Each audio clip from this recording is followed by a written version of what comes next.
ખેડૂત કેવો હોય? ખેડૂત ખૂબ ખંતીલો હોય, ઘરમાં જ ગમાણને ખીલો હોય, મહેનતમાં મોડું મૂકે નહીં અને શિરામણ કોઈ દી ચૂકે નહીં. શિરામણ એટલે બ્રેકફાસ્ટ.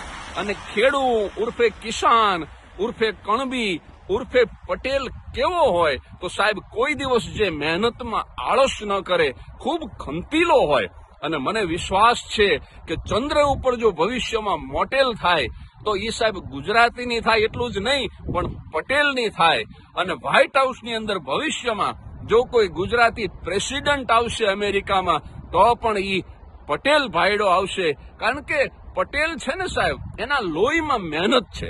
પટેલ ભલે મલ્ટી મિલિયોનર હોય, એના મોટા બંગલાના બેકયાર્ડની અંદર પણ ટમેટા મરચા અને રીંગણા જો વાવે નહીં ને તો સાહેબ એને મજા ન આવે. કારણ કે એના લોહીમાં ખેતી છે. અને એટલું જ નહીં, પટેલો ખૂબ અમીર થયા પણ સાથે સાથે પોતાના વતનમાં એ લોકોએ ખૂબ દાન આપી અને માતૃભૂમિને પણ સમૃદ્ધ કરી.